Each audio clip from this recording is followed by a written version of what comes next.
कार्तिक मास की कथा का तीसरा अध्याय।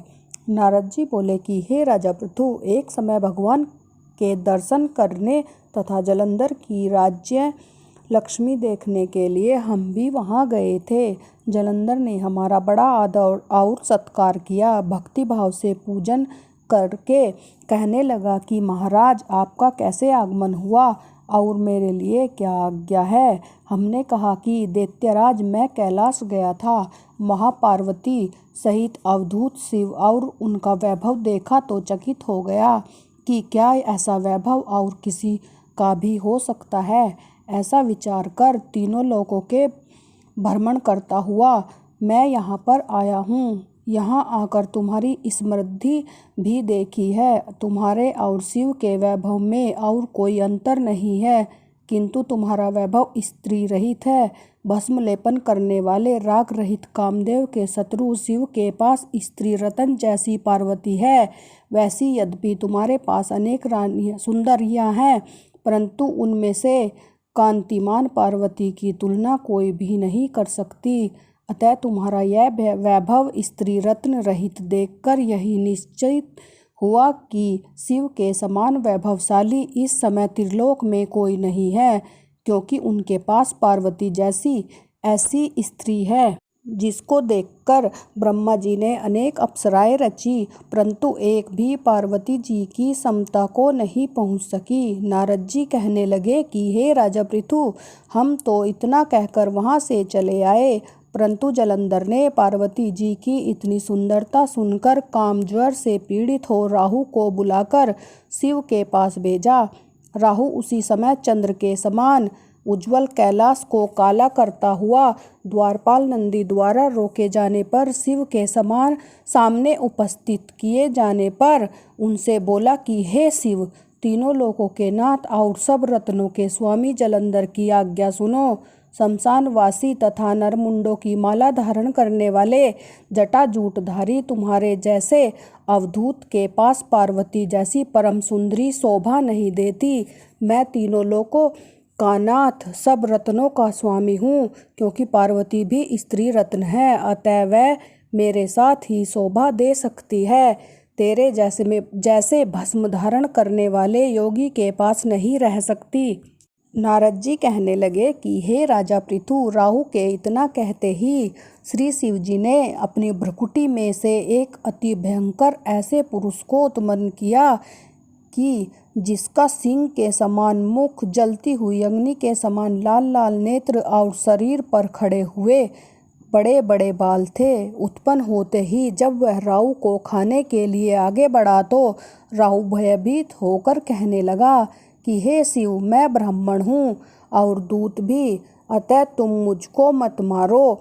ऐसा कहने पर शिव ने राहु को पकड़कर आकाश में फेंक दिया।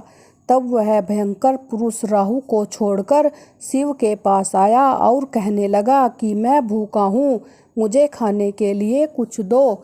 तब शिव जी ने कहा कि तुम अपने हाथ पैरों को खाओ। जब वह हाथ पैरों को खाता हुआ सारे धड़ को खा गया, केवल मुख ही बचा, तब शिव जी ने प्रसन्न होकर कहा कि आज से तुम्हारा नाम कीर्ति मुख होगा और तुम हमारे द्वारपाल होगे। पहले तुम्हारी पूजा होगी, तुम्हारी पूजा बिना हमारी पूजा निष्फल होगी।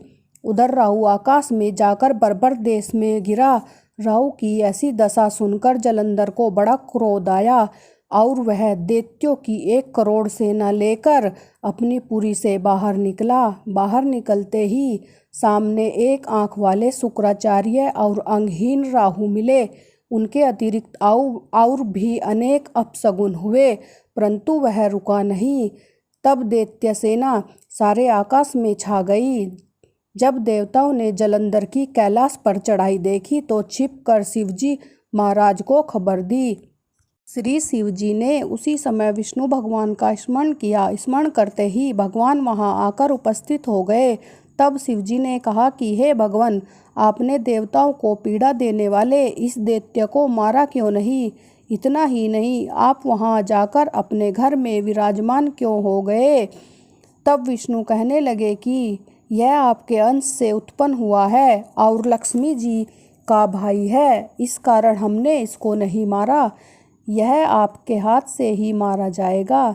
तब शिवजी बोले कि यह तेजस्वी दैत्य हमसे नहीं मारा जाएगा। आप सब इसको मारने के लिए अपना अपना तेज दीजिए। तब विष्णु सहित सब देवताओं ने अपना अपना तेज दिया। इसके बाद शिवजी ने उस तेज को इकट्ठा करके ज्वाला माली सुदर्शन चक्र बनाया और एक ब्रज बनाकर जलंधर से युद्ध करने को तैयार हुए।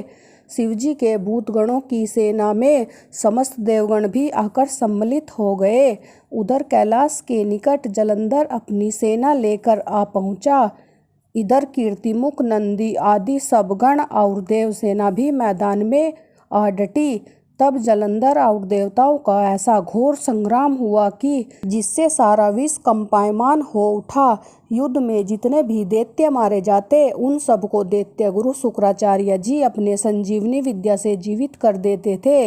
यह देखकर भूतादिगण भागकर शिवजी के पास गए और उनको संपूर्ण वृत्तांत सुनाया। तब शिवजी अपने मुख से महाभयंकर तालजंगा, जिसका मुख पर्वत की कंदराओं के समान था, एक कन्या उत्पन्न की। वह कन्या दैत्यों को खाती और शुक्राचार्य को उठाकर एकदम अलोप हो गई। अब दैत्यों को शिवगण बुरी तरह से मारने लगे। गणों की ऐसी मार से घबराकर दैत्य सेना भागने लगी। दैत्य सेना को इस प्रकार भागता देखकर जलंधर के सेनापति शुंभ और निशुंभ तथा कालनेमी आगे आए। उनको देखकर दैत्यों ने अनेक प्रकार से देवसेना पर प्रहार किया, जिससे देवसेना मार खाकर भागने लगी। तब गणेश और शुंभ का महाघोर युद्ध हुआ। इस बार अपनी सेना को भागती देखकर जलंधर स्वर्ण क्षेत्र में आया। देवसेना की ओर से वीरभद्र अनेक प्रकार के प्रहार जलंधर पर करता रहा। तब जलंधर ने क्रोध में आकर अपना परिघ उस पर दे मारा और उसके रथ की पताका काट दी। साथ ही जलंधर ने बाण वर्षा करके देवसेना में भगदड़ मचा दी। अपनी सेना की ऐसी दशा देखकर स्वयं शिवजी बैल पर चढ़कर युद्ध के लिए आगे आए और आते ही दैत्य सेना पर बाणों के तीव्र प्रहार किए। इन प्रहारों से दैत्य सेना इस प्रकार भागने लगी जैसे कार्तिक मास के व्रत से पाप भाग जाते हैं। उसी समय शिवजी ने अपने बाणों के प्रहार से खड्ग रोमा का सिर काटकर पृथ्वी पर गिरा दिया। तब जलंधर ने महाघोर ललकार की तो शिवजी ने उसके रथ के घोड़ों और सारथी को भी मार गिराया। तब जलंधर पैदल ही अपना खड्ग लेकर शिवजी की ओर दौड़ा। शिवजी ने तत्क्षण एक मुक्का उसकी छाती में मारा, जिससे वह कुछ विहल हो गया। इस प्रकार जब दैत्यों ने देखा कि शिव अजय हैं, तो उसने गंधर्व माया रची। गंधर्व और अप्सराएं नाचने और गाने लगी। शिवजी भी इस माया में फंसकर नाचने और गाने लगे। जलंधर दैत्य श्री शिवजी को माया में फंसा देखकर महादेव जी का रूप धारण करके पार्वती के पास गया और पार्वती जी का रूप देखकर कामांध हो गया। पार्वती जी महादेव को आया देखकर खड़ी हो गई, परंतु तत्काल ही राक्षसी माया समझकर वहां से अंतर्ध्यान हो गई। तब जलंधर पुनः युद्ध भूमि में आया। उधर जलंधर के चले जाने के बाद पार्वती जी ने भगवान विष्णु का स्मरण किया। तब भगवान विष्णु ने वहां उपस्थित होकर पार्वती जी को आश्वासन दिया। भगवान विष्णु ने सोचा कि जलंधर ने स्वयं अपनी मृत्यु का रास्ता बता दिया है। यह दुष्ट वृंदा के पतिव्रत धर्म के कारण ही मृत्यु को प्राप्त नहीं हो रहा है। अतः देवताओं के कार्य तथा भक्तों की रक्षा के लिए हमको ही वृंदा के धर्म को भंग करने का घोर कर्म करना पड़ेगा। ऐसा करने पर ही इस दुष्ट की मृत्यु होगी। इतना ही नहीं, इतनी ही देर में शिवजी भी राक्षसी माया से मुक्त होकर जलंधर को आया देख उसके साथ युद्ध करते हुए उस पर अनेकानेक बाणों का प्रहार किया। धन्यवाद दोस्तों। अगर आपको कथा अच्छी लगी है तो वीडियो को लाइक करें और चैनल को सब्सक्राइब करें और हमारी कथा इसी तरह देखते रहें। धन्यवाद।